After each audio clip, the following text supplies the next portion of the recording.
김소연 씨, 정식 절차도 거치지 않고 특혜로 들어오셨다는데 사실입니까? 안녕하세요. 구독하고 좋아요를 눌러주세요. 어느 도시에서 시청하고 계신지 댓글에 적어주세요. 그 날카로운 질문이 울려 퍼진 곳은 바로 500억 원 규모의 동해 심해 생태계 복원 사업 발표가 열리고 있는 해운대 글로벌 해양연구소의 대회의실이었습니다. 30명이 넘는 임원과 핵심 연구원들이 숨을 죽인 채 단상 아래 초라하게 서 있는 한 여인을 쏘아보고 있었죠. 질문을 던진 이는 연구소의 인사 책임자 박유라였습니다. 그녀의 목소리는 공개적인 모욕을 주기 위해 계산된 듯 차가웠고, 해운대 마린시티의 고급 아파트에 사는 그녀는 중동의 낡은 빌라에 사는 김소연을 향해 경멸을 담아 쏘아붙였습니다. 딸아이를 앞세워 동정심을 유발하는 게 당신의 방식인가요? 여기는 정당하게 경쟁해서 들어온 엘리트들이 모인 곳입니다. 소연의 얼굴은 순식간에 핏기가 가셨고 주변의 모든 시선이 날카로운 비수처럼 그녀의 심장에 박히는 듯했습니다. 숨이 턱 막혀오는 절망 속에서 그녀는 그대로 무너져 내리기 직전이었습니다. 하지만 모든 희망이 사라지고 그녀가 절망의 나락으로 떨어지기 직전, 그 누구도 예상치 못한 인물이 회의실에 굳게 닫힌 문을 열고 나타났습니다. 회의실의 무거운 침묵을 깬 것은 바로 8살 김지우의 또랑또랑한 목소리였습니다. 아이는 자신의 작은 몸보다 더 커 보이는 태블릿 화면을 높이 든 채 당당하게 안으로 들어섰습니다. 이모가 엄마 저장장치 가져가는 거 제가 봤어요. 모든 사람의 시선이 아이가 든 화면으로 집중되었습니다. 그곳에는 어젯밤 11시 14분 박유라가 아무도 없는 소연의 연구실에 몰래 들어가 책상 서랍을 뒤지고 작은 저장장치를 꺼내 자신의 가방에 황급히 넣는 장면이 감시 카메라 영상으로 선명하게 재생되고 있었습니다. 박유라의 얼굴은 순식간에 종이장처럼 하얗게 질렸습니다. 그녀는 당황하여 말을 더듬으며 변명하려 했지만 이건 오해야. 나는 그냥 자료를... 이라는 말은 그 누구의 귀에도 닿지 않았습니다. 영상 속 명백한 증거 앞에 모든 변명은 무의미했죠. 유라의 비열한 절도 행각은 명백히 드러났지만 이것은 거대한 빙산의 일각에 불과했습니다. 그녀가 그토록 절박하게 자료를 훔쳐야만 했던 진짜 이유는 곧 회의실에 더 큰 폭탄을 터뜨릴 준비를 하고 있었습니다. 그 USB 저장 장치에 담긴 것은 단순한 발표 자료가 아니었습니다. 한도연 소장은 얼음처럼 차가운 목소리로 마치 박유라의 마지막 숨통을 끈듯 말했습니다.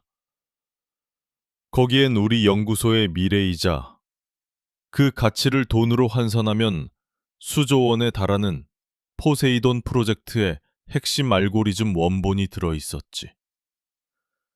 박유라 책임자, 최종 제한 100만 달러라는 제목으로 중국 상하이의 경쟁사 블루드래곤 테크와 주고받은 이메일에 대해 설명해 보시겠소. 회의실의 공기는 그 순간 완전히 얼어붙었습니다. 단순한 직장 내 괴롭힘이나 모함인 줄 알았던 사건의 본질이 연구소의 존폐는 물론 국가의 핵심 기술을 팔아넘기려 한 끔찍한 기업 스파이 행위였음이 드러난 것입니다. 모든 이들이 이 상상조차 할 수 없었던 배신 행위에 경악하는 동안 한도연 소장의 시선은 전혀 다른 곳을 향하고 있었습니다. 그의 눈은 국가 기밀 유출이라는 거대한 사건이 아닌 겁에 질린 채 엄마의 옷자락을 붙잡고 있는 작은 아이 김지우에게 고정되어 있었습니다. 그는 천천히 자리에서 일어나 굳어버린 사람들 사이를 지나 지우에게 다가갔습니다. 그리고 아이의 어깨를 부드럽게 감싸 안으며 회의실의 모든 사람들을 향해 20년간 묵혀온 통한의 비밀을 터뜨렸습니다. 여러분께 밝힐 사실이 있습니다. 김소연 박사는 20년 전 불의의 사고로 잃은 제 외아들 한도준의 약혼자였습니다. 그리고 이 아이 김지우는 제가 존재조차 몰랐던 제 유일한 친손녀입니다. 회의실은 그야말로 죽음과 같은 정적에 휩싸였습니다. 방금 전까지 세상을 뒤흔들 것 같았던 기업 스파이 사건마저도 이 충격적인 고백 앞에서는 한낱 가십거리처럼 느껴질 정도였습니다. 연구소 전체를 뒤흔든 특혜 채용 스캔들의 뿌리가 소장 개인의 비극적인 가족사에 깊이 박혀 있었던 것입니다. 숨겨진 가족관계가 드러난 것만으로도 모두가 넋을 잃었지만 그 누구도 심지어 20년의 세월을 후회 속에 살아온 한도연조차 김소연이 그저 아들의 연인이자 자신의 며느리일 뿐이라고 생각했습니다.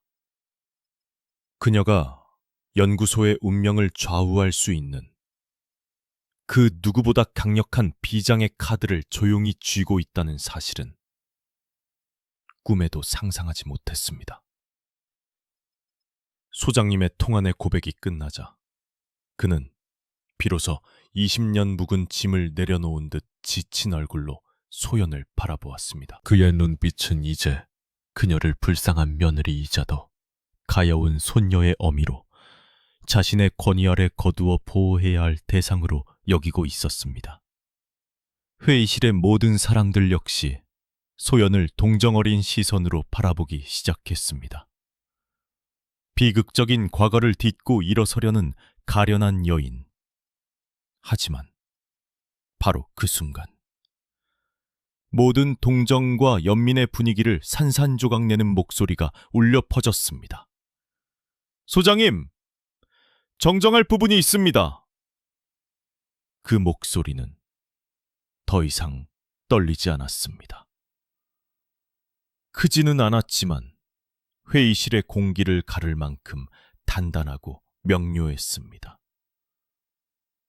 모두의 시선이 다시 한번, 그러나 이번에는 전혀 다른 의미로 김소연에게 쏠렸습니다. 그녀는 천천히 허리를 폈고 움츠렸던 어깨는 당당하게 자리 잡았으며 푹 숙였던 고개는 꼿꼿하게 들려 있었습니다. 그녀의 손가락에 끼워진 낡고 빛바랜 조개 반지가 회의실의 차가운 조명 아래 기묘한 존재감을 드러냈습니다. 주변 임원들의 손목에 번쩍이는 수천만 원짜리 명품 시계와는 비교할 수 없을 만큼 초라했지만 이상하게도 그 어떤 보석보다도 강렬하게 시선을 끌어당겼습니다. 소연은 자신의 손을 들어올리는 대신 한도연의 눈을 똑바로 응시하며 말했습니다. 그녀의 입술에서 흘러나온 문장들은 마치 잘 벼려진 칼날처럼 회의실의 모든 계산과 권력 구도를 단숨에 베어버렸습니다. 저는 한도준 박사의 약혼자이기도 했지만 동시에 포세이돈 프로젝트의 핵심 기술 특허번호 KR10 200300881124의 공동 특허권자입니다. 잠시 숨막히는 정적이 흘렀습니다. 그리고 그녀는 마지막 쐐기를 박았습니다. 다시 말해, 저는 이곳의 직원이 아니라 이 연구소의 가장 중요한 자산의 절반을 소유한 주인입니다. 그 말은 단순한 선언이 아니었습니다. 그것은 이 방에 있는 모든 사람의 운명을 결정지을 수 있는 절대적인 권력의 선포였습니다. 그 순간 한도연의 뇌리 속에서 20년 전 아들의 목소리가 천둥처럼 울려 퍼졌습니다. 독일 킬 해변의 짠바람 속에서 도주는 바로 그 조개 반지를 내밀며 열정적으로 말했었습니다. 아버지, 이 반지는 이 해변에서만 나는 특별한 조개로 만들었어요. 이 반지를 주면서 소연이에게 제 인생의 절반을 약속했습니다. 앞으로 제가 이뤄낼 모든 연구 성과의 절반은 법적으로도 제 마음으로도 온전히 그녀의 것입니다. 그저 젊은 연인들의 철없는 사랑의 증표라고 치부했던 낡은 조개 반지는 아들이 남긴 마지막 유언이자 결코 거스를 수 없는 법적 효력을 지닌 계약의 상징이었습니다. 과거의 기억이 현재의 폭로와 충돌하며 돌이킬 수 없는 지점을 만들어냈습니다. 이제 회의실의 공기는 단순한 긴장감을 넘어 모든 것이 무너져 내리기 직전의 재앙을 예고하고 있었습니다. 상황이 돌이킬 수 없는 지점에 이르렀다고 생각한 바로 그 순간, 아무도 예상치 못한 곳에서 또 다른 폭탄이 터졌습니다. 박유라에게 지속적으로 괴롭힘을 당하며 그녀의 온갖 잡무를 도맡아 하던 존재감 없던 한 젊은 연구원이 떨리는 손으로 자신의 휴대폰을 들고 자리에서 일어났습니다. 그의 얼굴은 공포와 결단이 뒤섞여 창백하게 굳어 있었습니다. 박 책임자님은 저에게 승진을 약속하시며 김소연 박사님의 서버 접근 기록을 조작하고 이 모든 가짜 스캔들을 언론과 연구소 내부에 퍼뜨리라고 지시했습니다. 그는 숨을 몰아쉬며 휴대폰의 녹음 파일을 재생했습니다. 스피커를 통해 박유라의 교활하고 냉소적인 목소리가 회의실 전체에 생생하게 울려 퍼졌습니다. 그 여자 하나 묻어버리는 거 일도 아니야. 자네는 내가 시키는 대로만 해. 뒷일은 내가 다 책임질 테니. 명백한 증거 앞에 박유라의 세계는 산산조각났습니다. 그녀는 무언가 소리치려 했지만 목소리 대신 기괴한 신음만이 터져나왔습니다. 그녀의 마지막 희망마저 무너져 내리는 순간, 보안팀 직원들이 그녀의 양팔을 붙잡고 회의실 밖으로 끌어냈습니다. 한때 연구소의 엘리트로서 모든 것을 손에 쥐었던 그녀는 이제 한낱 범죄자로 전락하여 힘없이 끌려나갔습니다. 모든 음모가 밝혀지고 정의가 실현되는 듯 보였지만 가장 깊고 고통스러운 진실은 아직 수면 아래에 있었습니다. 박유라가 끌려나간 후 찾아온 잠시의 정적을 깬 것은 한도연 소장의 흐느낌이었습니다. 그는 모든 사람 앞에서 그동안 지켜온 모든 체면과 권위를 내던지고 무너지듯 고개를 숙였습니다. 그의 목소리는 통안의 후회로 갈라져 있었습니다. 20년 전, 바로 제가 제 아들에게 소연 씨와 헤어지라고 강요했습니다. 그는 떨리는 목소리로 말을 이었습니다. 우리 집안은 대대로 해운대 마린시티 펜트하우스에 살아온 명문가다. 부산 중동의 작은 빌라 출신과 섞일 수는 없다. 제 오만과 편견이 담긴 이 한마디가 제 아들을 죽음으로 내몰았습니다. 그의 고백은 회의실의 모든 사람들에게 충격을 안겼습니다. 아들을 잃은 비극적인 아버지가 아니라 아들을 죽음으로 내몬 가해자였다는 끔찍한 진실. 그는 눈물을 흘리며 소연과 지우 앞에 무릎을 꿇었습니다. 제 어리석음이 20년간 손녀의 존재조차 모른 채 살게 했습니다. 소연아, 지우야, 이 죄 많은 할아버지를, 이 못난 아버지를 용서해다오. 권력의 정점에서 군림하던 연구소장이 한순간에 모든 것을 잃고 용서를 구하는 모습은 그 어떤 폭로보다도 더 충격적이었습니다. 이제 이 모든 비극과 갈등을 끝낼 수 있는 열쇠는 가장 약하고 상처받았던 한 여인의 손에 쥐어져 있었습니다. 한도연의 통안의 고백이 끝나자 소연은 그에게 천천히 다가가 차갑게 식어가는 그의 손을 잡았습니다. 그녀의 눈에서는 눈물이 흘렀지만 그 안에는 원망 대신 깊은 연민과 따뜻한 용서가 담겨 있었습니다. 아버님, 도준 씨도 이걸 바랐을 거예요. 그녀의 목소리는 회의실에 모인 모든 이들의 마음을 울렸습니다. 그녀는 잠시 숨을 고른 뒤 자신의 결심을 밝혔습니다. 이 특허 기술로 얻게 될 모든 수익은 한도준 해양과학재단을 설립하는 데 사용하고 싶습니다. 저처럼 배경은 없지만 바다를 향한 뜨거운 열정과 실력을 가진 젊은 과학자들을 위해 쓰고 싶어요. 이것은 단순한 용서가 아니었습니다. 과거의 비극을 딛고 더 고귀한 가치를 실현하려는 복잡하지만 아름다운 조화의 시작이었습니다. 그녀의 선언에 회의실에서는 우레와 같은 박수가 터져 나왔습니다. 한때 그녀를 의심하고 격렬했던 눈빛들은 이제 존경. 며칠 후 박유라는 기업 기밀 유출 및 명예훼손 혐의로 구속되었고 그녀가 불법적으로 축적한 수십억 원의 재산은 모두 재단에 귀속되었습니다.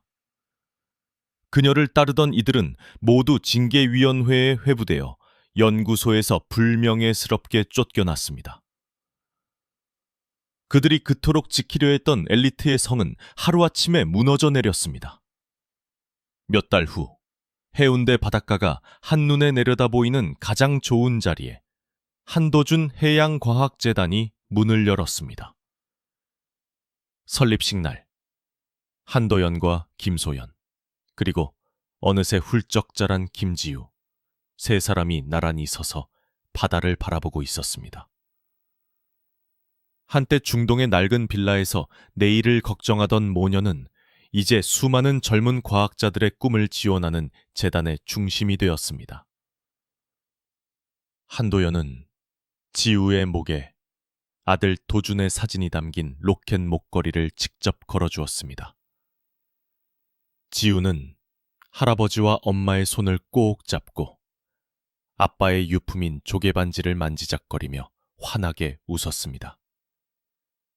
할아버지, 엄마, 아빠, 우리 이제 진짜 가족이야. 아이의 맑은 선언에 두 어른의 눈시울이 붉어졌습니다. 혈연을 넘어 시련과 용서로 하나 된 진정한 가족이 탄생하는 순간이었습니다. 해운대의 따스한 햇살 아래 바다처럼 넓고 깊은 사랑이 과거의 모든 아픔을 치유하고 새로운 희망의 파도를 일으키고 있었습니다. 1년이라는 시간이 흘렀습니다. 해운대의 바다는 여전히 푸르렀고 그 바다를 마주한 한도준 해양과학재단은 이제 국내 해양 연구의 새로운 심장부로 자리 잡았습니다. 오늘은 재단 설립 1주년을 기념하는 작은 행사가 열리는 날이었습니다. 과거에 긴장감 넘치던 대회 의실이 아닌 햇살이 쏟아지는 유리 온실 같은 연구동 로비에는 젊은 연구원들의 활기찬 웃음소리와 아이들의 제잘거림이 가득했습니다. 연구소의 풍경은 완전히 바뀌었습니다. 한도연이 약속했던 가족 친화 정책은 단순한 구호에 그치지 않았습니다. 연구소 내에는 최신 시설을 갖춘 어린이집이 들어섰고 탄력 근무제와 육아휴직은 그 누구의 눈치도 보지 않고 사용할 수 있는 당연한 권리가 되었습니다. 실력과 배경을 따지던 살벌한 경쟁 문화는 사라지고 열정과 협력을 중시하는 새로운 분위기가 자리 잡았습니다. 이 모든 변화의 중심에는 김소연 재단 이사장이 있었습니다. 한때 특혜 채용이라는 오명 속에 고개 숙여야 했던 그녀는 이제 수많은 젊은 과학자들의 존경을 한 몸에 받는 리더가 되어 있었습니다. 그녀가 이끄는 포세이돈 프로젝트는 예상을 뛰어넘는 대성공을 거두어 국제학회의 주목을 받았고 재단은 설립 1년 만에 국내 최고의 젊은 인재들이 가장 오고 싶어하는 꿈의 직장이 되었습니다. 한도연은 손녀 지우의 손을 잡고 행사장을 거닐고 있었습니다.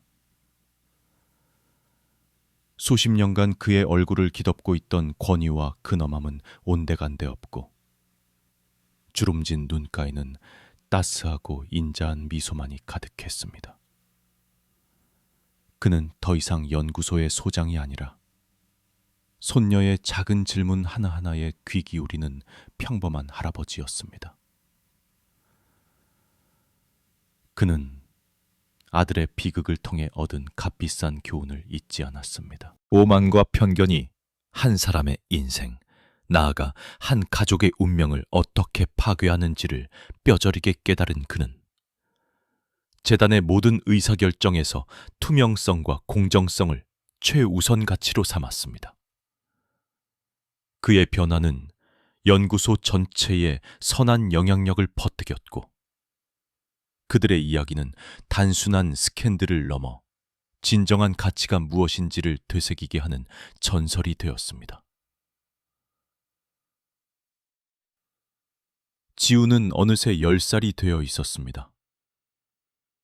아이는 엄마와 할아버지 곁에서 해양 생물 도감을 펼쳐보며 조잘거렸습니다.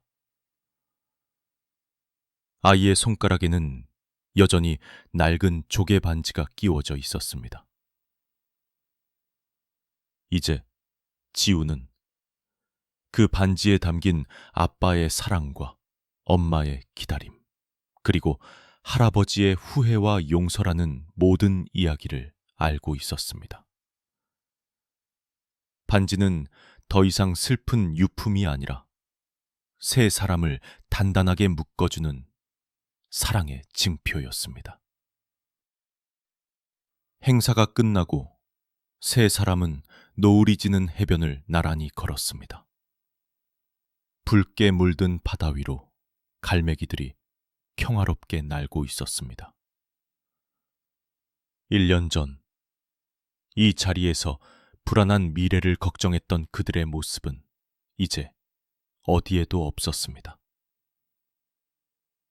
그들의 발걸음은 가볍고 표정은 평온했습니다. 과거의 상처는 아물어 단단한 흉터가 되었고 그 흉터 위로 새로운 희망이 자라나고 있었습니다. 파도 소리가 부드럽게 밀려와 그들의 발치에 닿았다가 사라졌습니다.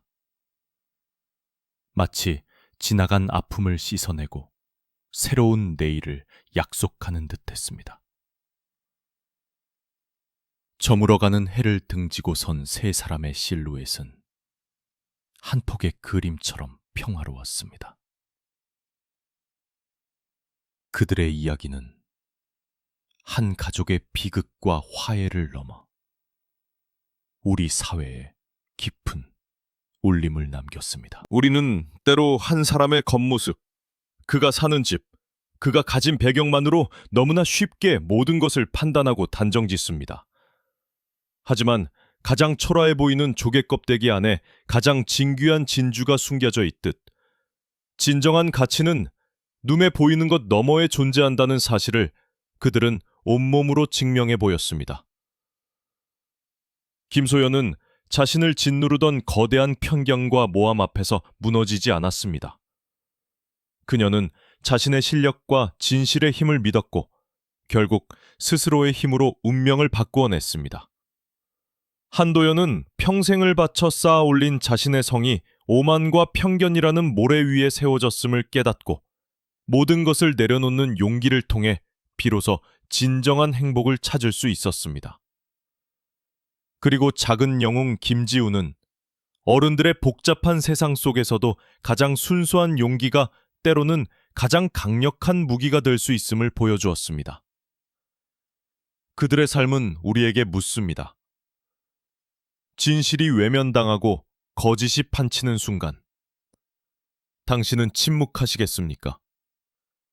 아니면 작은 목소리라도 내어 진실의 편에 서시겠습니까? 만약 당신이 김소연의 입장이었다면 모든 것을 앗아간 사람을 용서할 수 있었을까요? 이 이야기에서 어떤 교훈을 얻으셨나요? 여러분의 생각을 댓글로 공유해 주세요. 구독과 좋아요는 더 좋은 이야기를 만드는데 큰